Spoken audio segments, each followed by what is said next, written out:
Vamos ler, irmãos, com a ajuda de Deus, um ponto da palavra que o Senhor colocou comunhão para lermos no Santo Evangelho reportado por Marcos.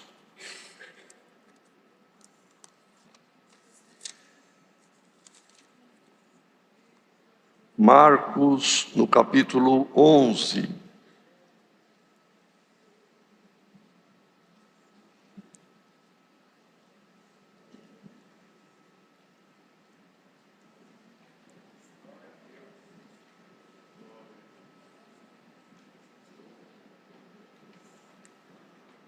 São Marcos, Evangelho, capítulo 11.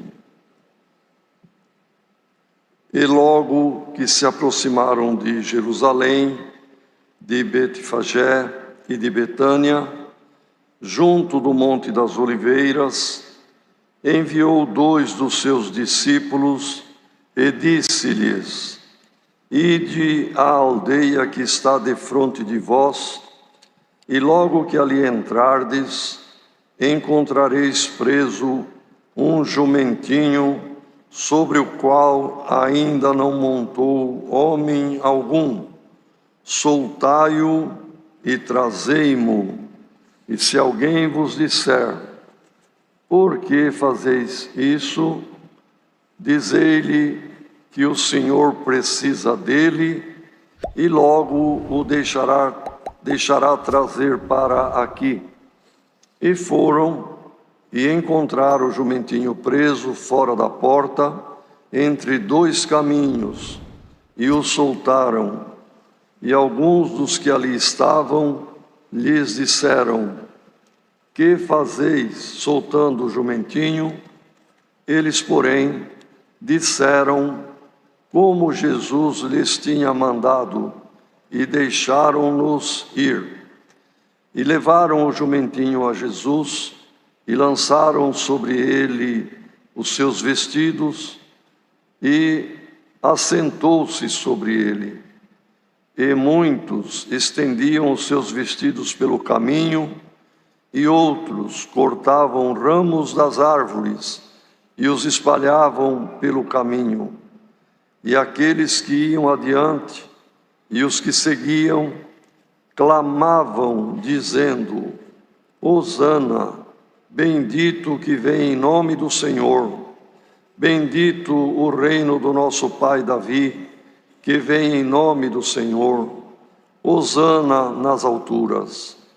E Jesus entrou em Jerusalém, no templo, e tendo visto tudo em redor, como fosse já tarde, saiu para Betânia com os 12. E no dia seguinte, quando saíram de Betânia, teve fome.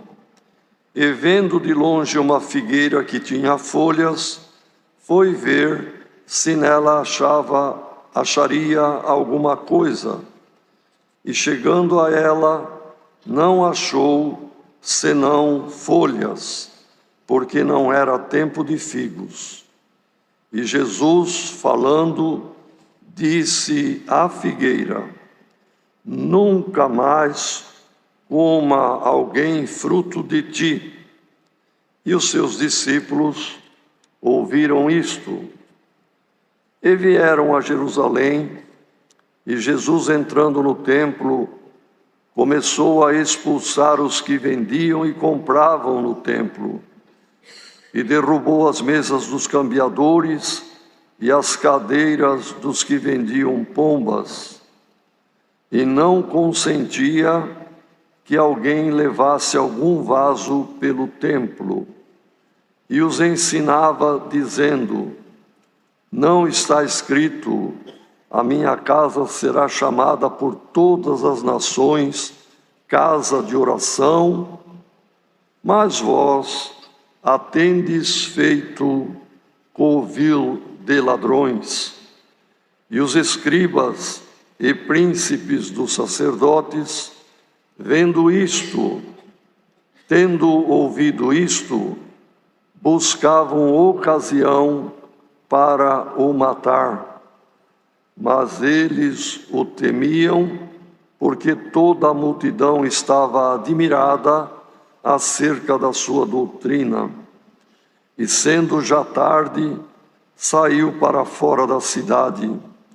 E eles, passando pela manhã, viram que a figueira se tinha secado desde as raízes. E Pedro, lembrando-se, disse-lhe: Mestre, eis que a figueira que tu amaldiçoaste se secou. E Jesus respondendo disse-lhes: Tende fé em Deus, porque em verdade vos digo que qualquer que disser a este monte: ergue-te e lança-te no mar, e não duvidar em seu coração, mas crer que se fará aquilo que diz, tudo o que disser lhe será feito. Por isso vos digo que tudo o que pedirdes, orando, crede que o recebereis e tê-lo-eis. E quando estiverdes orando, perdoai, se tendes alguma coisa contra alguém, para que vosso Pai que está nos céus vos perdoe as vossas ofensas. Mas se vós não perdoardes, também vosso Pai que está nos céus vos não perdoará as vossas ofensas. E tornaram a Jerusalém. E andando ele pelo templo, os principais dos sacerdotes, e os escribas, e os anciãos, se aproximaram dele e lhe disseram: Com que autoridade fazes tu estas coisas? Ou quem te deu tal autoridade para fazer estas coisas? Mas Jesus, respondendo, disse-lhes: Também eu vos perguntarei uma coisa, e respondei-me, e então vos direi com que autoridade faço estas coisas. O batismo de João era do céu ou dos homens? Respondei-me. E eles arrazoavam entre si, dizendo: Se dissermos do céu, ele nos dirá: Então por que o não crestes? Se, porém, dissermos dos homens, tememos o povo, porque todos sustentavam que João verdadeiramente era profeta. E respondendo, disseram a Jesus: Não sabemos.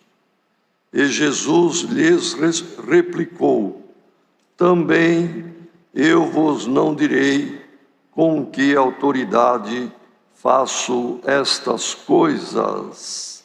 Amém. Aleluia. Queridos irmãos e irmãs, vemos aqui nesta leitura do capítulo, um capítulo até um tanto longo, mas o Senhor nos guiou desta maneira, onde alguns fatos importantes aconteceram com Jesus na sua missão, na sua obra redentora que ele esteve aqui nesta terra. No início, nós vemos aqui que Jesus estava perto da capital da nação dos judeus, que era Jerusalém, e passou pelas aldeias do entorno de Jerusalém, Betfagé e Betsaida. E ali ele também tinha um lugar que ficava no Monte das Oliveiras. E ele então chamou os discípulos e disse: Ide naquela aldeia, provavelmente foi Betfagé, E vocês vão ver fora da porta da pequena cidade um jumentinho que já está grande, já está, não é que fosse um filhote ainda muito pequeno, mas era um animal que não tinha sido domado por ninguém, não era manso, como se diz, ou amansado, ninguém tinha montado nele ainda, e Jesus disse: vocês vão encontrá-lo amarrado, desamarrai-o e trazei-o aqui. Alguém vai dizer: o que vocês estão fazendo? Por que soltam o animal? E vocês respondam: o mestre, o Senhor, precisa dele, e eles vão deixar trazer. Irmão, e o que o Senhor falou aconteceu exatamente igual, mas eles já estavam com a resposta, como o Senhor havia ensinado. Irmãos, a palavra de Deus vai adiante. A palavra de Deus é profecia. A profecia é falar o que vai acontecer antes do acontecimento. E quem se guia pela palavra não erra. Quem tem a palavra na mente e no coração vai ver que, usando da palavra, a obra, a libertação, há motivo do nome do Senhor ser glorificado. Por isto, a Irmandade procure sempre guardar a palavra que ouve, guardar a palavra que lê, guardar sempre as sagradas letras memorizadas e também no coração, porque chega a hora, irmãos, que a palavra será a libertação. Creia nisto. Esta palavra vai ser a libertação de alguns, glória ao nome do Senhor. Mas estando conosco a palavra, onde nós formos, irmão, ela é a chave que abre qualquer porta.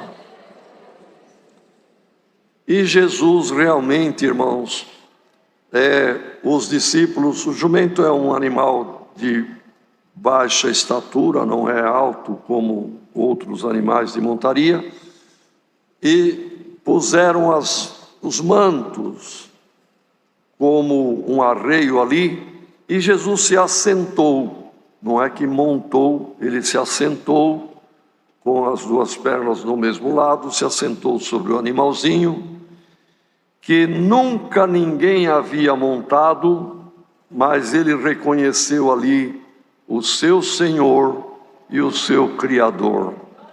Sendo um animal chamado e considerado irracional, mas, irmãos, teve a humildade de reconhecer aquele verbo criador que estava em Cristo. E o ser humano, muitos seres humanos, é certo que este culto está sendo ouvido por muitos de forma online, e quem sabe alguém que se acanha de ir numa congregação, mas na comodidade da sua casa está ouvindo esta palavra. O boi conhece o seu dono, este jumentinho conheceu o Criador, e às vezes alguém, sendo um ser humano, não reconhece, não se humilha, não aceita o Salvador da sua alma. Permita a Deus que esta palavra hoje transforme algum coração, e o Senhor vai te soltar. Está entre dois caminhos, está entre a perdição e a salvação. Hoje a palavra te solta, glória ao nome do Senhor. Vem para o Salvador da tua alma. E Jesus, irmão, sentadinho ali, foi caminhando para a entrada da porta principal de Jerusalém, estava aberta, mas a multidão que acompanhava o Senhor manifestava alegria, glorificava a Deus, e assim como se faz, irmão, numa comitiva de um rei, que é estendido tapetes para o rei passar, eles não tinham tapetes vermelhos ou de outra cor, mas o que tinham, iam pondo na frente, o animalzinho passava por cima de mantos, de folhas de árvore, fizeram ali uma verdadeira pavimentação de humildade, de honra, de louvor ao Salvador do mundo, ao Príncipe da paz. Glória ao nome do Senhor. E Jesus foi e fez uma vistoria por fora do templo. E já estava escurecendo, ou ficando tarde, então ele voltou e foram posar em Betânia, uma aldeia, 2 quilômetros e pouco, 3 quilômetros do muro antigo de Jerusalém até a aldeia. E ali no outro dia de manhã, Jesus falou para os discípulos: vamos voltar lá em Jerusalém, mais 2,5 quilômetros andando. Nesse trecho, a própria palavra Betânia, irmãos, significa casa dos figos, ou região dos figos, cidade dos figos. Tinha muitos pés de figo a fruta. E era um período que não era de ter fruta. E quando não há fruta, também não há folha. Porque, irmãos, um período longo de 2 meses, a figueira fica como uma árvore morta. Só tem as gemas dormentes, mas ela fica ali só com os galhos secos. Quando começa a vir a época quente, porque é para passar o inverno, que neva em Jerusalém. E quando então vai começando a vir o período quente, aqueles olhinhos, aquelas gemas dormentes despertam e começa a abrir uma folha. Na axila da folha nasce o figuinho.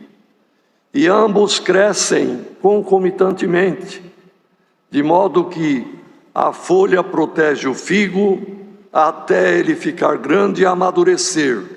E conclui também o período de vida da folha, e ela já começa então a se preparar para cair, mas protege o figo até que ele seja colhido, pronto, maduro. Jesus olhou, terra dos figos, Betânia, casa dos figos. Deveria ter muitas outras figueiras, todas nuas, todas sem folha, mas uma com folha, anunciando: eu tenho figo. Pois é assim o ciclo. Jesus falou: eu vou ver essa figueira, está diferente das outras. A ordem do meu Pai nesta planta é que a folha proteja o fruto. Essa tem folha, deve ter figo. Procurou, achou muitas folhas, mas nenhum figo. O que aconteceu com esta figueira, irmãos? Alguma alteração na ordem divina. Deus criou o mundo animal, o mundo vegetal, e colocou no DNA as ordens, e tudo segue rigorosamente a ordem. O mundo físico, o mundo material, seja na grandeza do espaço aí fora, seja no tamanho pequeno, irmãos, da matéria, de uma rocha até chegar no átomo, tudo segue rigorosamente, com uma precisão que não existe relógio nenhum no mundo, nem relógio de quartzo, que tenha a precisão das ordens que Deus deu para a sua criação. Mas aquela figueira estava diferente. Deve ter ocorrido alguma alteração cromossômica, deve ter ocorrido, irmão, algum desvio da ordem divina. E Jesus disse: nunca ninguém coma figo de ti. E saíram, os discípulos viram, irmãos, foi uma ordem do Criador para cortar ou fazer parar uma linhagem que estava alterada, uma linhagem de planta que não foi a ordem de Deus para ser daquela maneira. No outro dia, quando passaram, Pedro disse: Senhor, olha a figueira, está seca, muito seca, desde as raízes. E o Senhor falou para eles: vigiai e orai, e se vocês orarem crendo, aquilo que vocês crêem recebe. Por isto, se disser a este monte, saia daqui e vai para o meio do mar, crendo que isto vai acontecer, acontecerá. Irmãos, a nossa oração, nós precisamos crer nela. Aquilo que o irmão pede, aquilo que a irmã pede, creia, porque aquilo que nós cremos, recebemos. Quem acha a minha oração, eu acho que Deus não ouve, é a forma da pessoa estar crendo. Vamos crer naquilo que pedimos e o Senhor verá a pureza do nosso coração. Mas, disse o Senhor, quando orardes, perdoai. Perdoai tudo e todos. Perdoa quem errou contra você, perdoa quem te ofendeu, perdoa quem te fez mal. Perdoa, porque se não perdoardes, vosso Pai não perdoará as vossas ofensas. Então, nesta manhã, irmãos, uma outra chave importante, a chave da oração. E o Senhor, por esta palavra, diz a todos nós: comece a orar, irmã e irmão, pedindo perdão das tuas faltas, mas também diga diante de Deus: Senhor, eu perdoo todos que me ofenderam, eu perdoo todos que me machucaram, Senhor, e perdoa mesmo, irmão, e vai ver a obra que Deus vai fazer na tua vida. Aquele que perdoa é perdoado também. E Jesus, quando chegou, irmãos, ali no templo, ele viu uma coisa que desagradou. Como os sacerdotes recebiam animaizinhos, pombos, casalzinho de pombos, ovelha, e também as pessoas chegavam com moedas das nações onde moravam. Eram judeus, mas vinham do Chipre, vinham da Grécia, vinham da Itália, de outras nações, traziam consigo as moedas da nação, mas para comprar ali precisava trocar. Então tinha cambiadores que faziam o câmbio, tinha a mesa de quem vendia um determinado tipo de animal, tinha outro lugar que a pessoa levava o vaso com os óleos das ofertas. E Jesus olhou e se aborreceu. A casa do Senhor tinha virado comércio, e comércio de pessoas que aproveitavam a necessidade do outro, de trocar o dinheiro, de comprar um animalzinho ali para fazer o sacrifício, e vendiam a preços exorbitantes.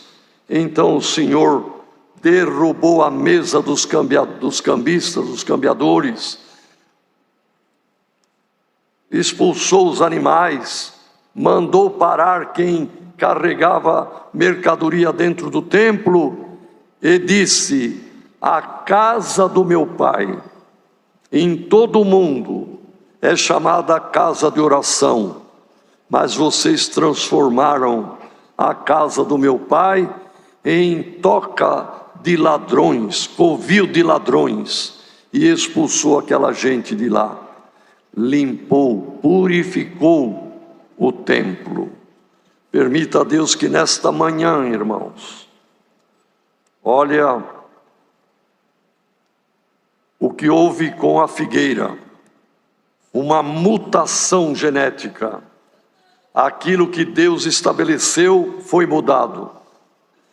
Se aquilo que Deus estabeleceu na sua obra, o Senhor estabeleceu com cada um de nós que descemos as águas do batismo e fizemos um propósito: eu vou te servir, vou renunciar ao mundo, vou cumprir a tua palavra, vou ser crente até a morte.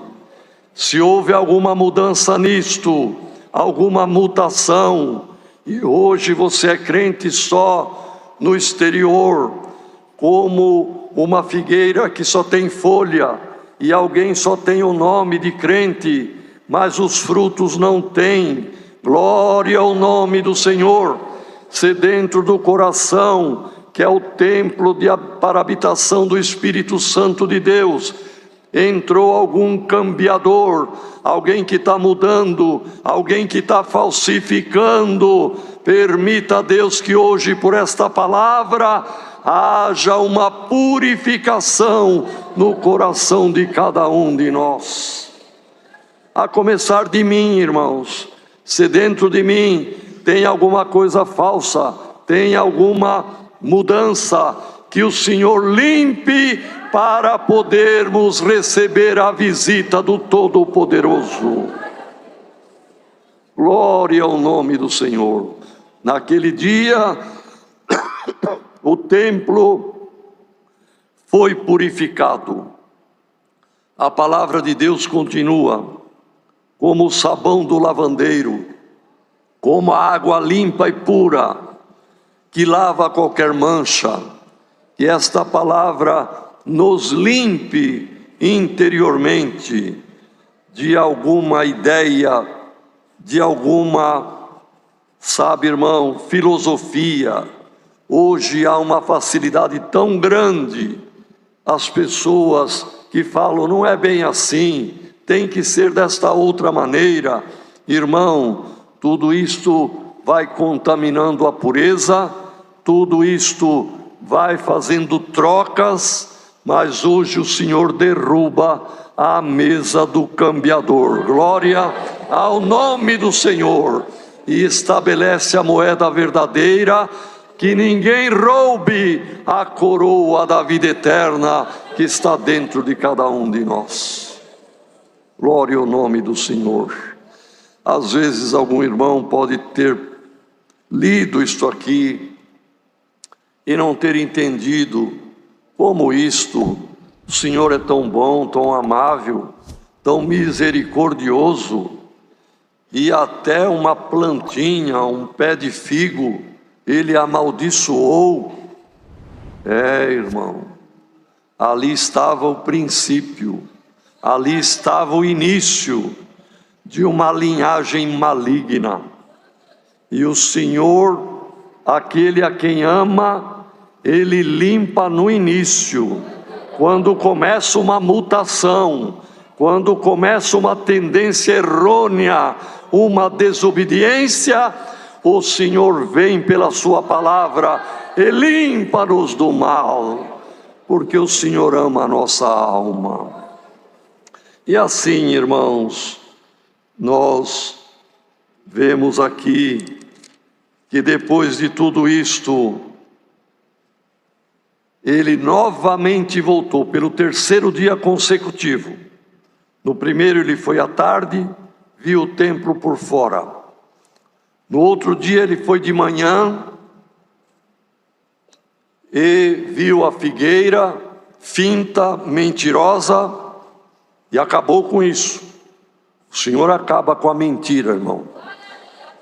E ele foi no templo e acabou com aquele comércio de roubadores, de aproveitadores da boa-fé.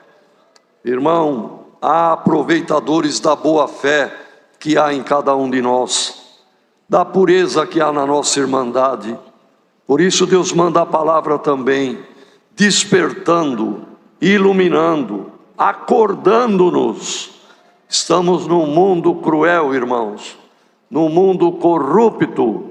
Nós temos que estar atentos para não cair em armadilhas, para não cairmos em, sabe, irmão, prejuízo material e principalmente no prejuízo espiritual. Vendilhões, espertalhões existe por todo lado. Que o Senhor nos ilumina, que o Senhor nos ilumine por esta palavra e que saiamos deste culto com uma visão de raio-x para enxergar as astutas ciladas do adversário da nossa alma. E nesse dia que voltaram à tarde, Pedro foi o segundo, à tarde Pedro viu aquelas figueiras secas. No terceiro dia, eles voltaram para Jerusalém. Já a figueira tinha sido resolvido, o problema dela. O templo estava limpo, com a finalidade pura, que é a casa de oração, para as pessoas irem servir a Deus. E o nosso coração tem que ser puro e limpo para servir a Deus. Aí vieram os doutores da lei, os principais do templo, os principais sacerdotes, e rodearam Jesus. E falaram para ele: responde para nós, com que autoridade você está fazendo essas coisas? Expulsando, derrubando, limpando aqui. E mais outras coisas que temos notícia que você faz. Com que autoridade fazes isto? Então Jesus disse: eu também vou fazer-lhes uma pergunta. Se vocês responderem a minha pergunta, eu respondo a vossa. E a minha pergunta é esta: o batismo de João Batista era do céu, de Deus, ou era da terra, dos homens? A multidão em silêncio, irmão, porque a multidão que acompanhava Jesus era da ordem de 5, 6, 7 mil pessoas. E a multidão em silêncio viram aqueles homens sábios, formados, orgulhosos, chamar um, chamar o outro, se reuniram falando baixinho ali. O que vamos responder? Se respondermos que o batismo de João era do céu, ele vai dizer: e por que vocês não se batizaram? E se nós falarmos é dos homens, a multidão nos mata, nos apedreja, porque toda a multidão sabia que João era o precursor de Jesus e um profeta de Deus, como está escrito na palavra, que dos nascidos de mulher, nenhum foi maior do que João. Então eles voltaram perto de Jesus, envergonhados, e disseram: não sabemos. Jesus disse: eu também não respondo para vocês. E termina aqui a palavra, irmão. Porém, Jesus deu a resposta. Irmãos, por que Jesus não falou de outro? Falou justamente de João. Ele podia ter dado um exemplo ou falado de Davi, de Abraão, de Moisés, e qualquer um outro. Ele falou justamente de João Batista. Podia ter falado de Isaías.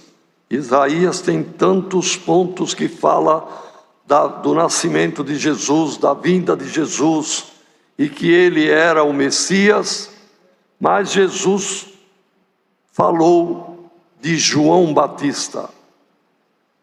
Por quê, irmãos? Cristo, Filho de Deus, o Verbo eterno, que estava com o Pai desde a eternidade,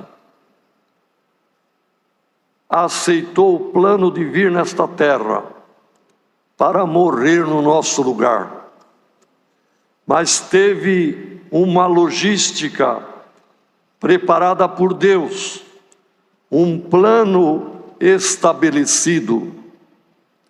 E João Batista nasceu 6 meses primeiro do que Jesus. As mães eram primas. Jesus e João eram primos, filho de primas. E João pregava no deserto da Judéia, perto do Rio Jordão. E Jesus veio no meio da multidão, que muitos eram batizados por João. Jesus também veio. João não tinha visto Jesus, porque foi criado num outro lugar, e Jesus num outro lugar separado. Mas quando ele tinha 6 meses no ventre de Isabel, Maria veio saudar a sua prima, e já estava nela concebido o Verbo, aquele que seria Jesus Cristo.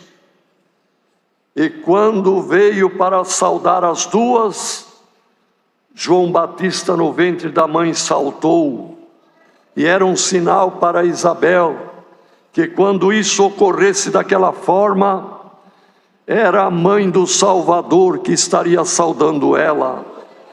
Por isso ela disse: de onde me vem a mãe do meu Salvador para me saudar?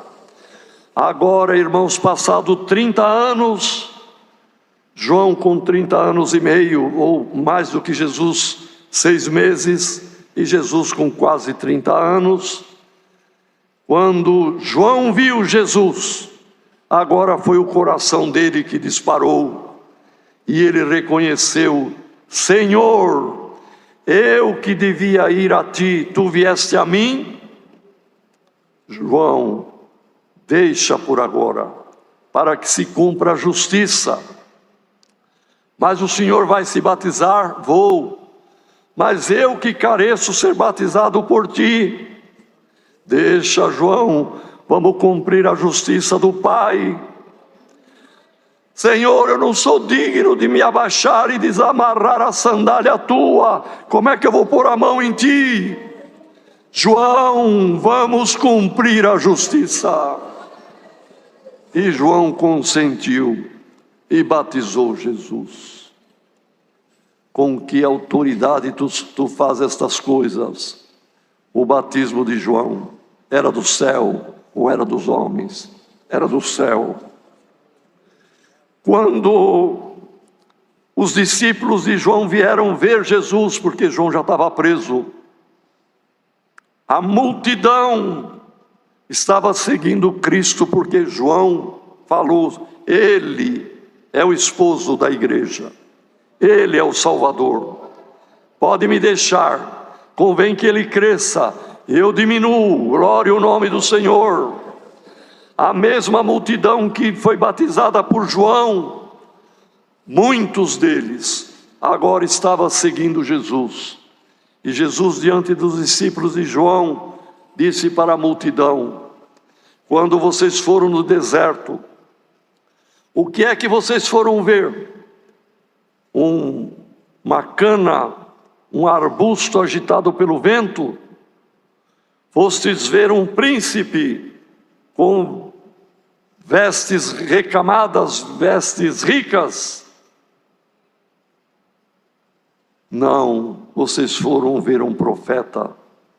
E eu vos digo, mais do que profeta, porque este é aquele que Deus disse: eu enviarei o meu anjo diante da sua face.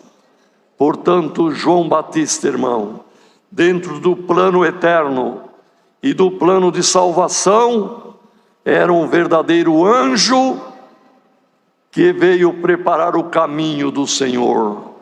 Mas era um homem, irmão, e mesmo que sendo ali um anjo, o anjo é muito menor. Incomparavelmente, quem lê Hebreus vai encontrar que o Senhor é maior do que o príncipe dos anjos. Mas Jesus, para cumprir a palavra, a ordem e o plano do Pai, ele se humilhou debaixo da mão de João. Quem se humilha é exaltado. Os demônios estavam vendo o batismo de Jesus. Se ele tivesse sido orgulhoso de dizer: não, João, de fato eu sou maior do que você mesmo, e os inimigos, irmãos, e os espíritos iam tirar a autoridade de Jesus. Mas Jesus cumpriu a parte dele, foi humilde, e humilde até a morte.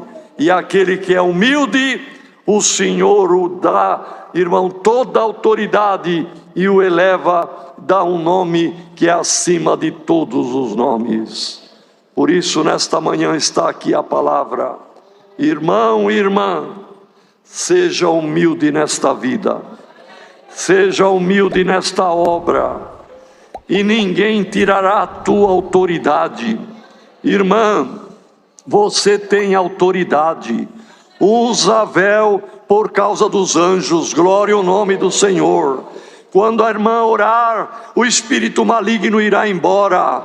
Irmão, quando você orar, o espírito contrário sairá da tua frente. Pelo poder desta palavra, alguma casa, alguma família, algum casal que o inimigo estava querendo destruir, ele vai embora em nome do Senhor Jesus.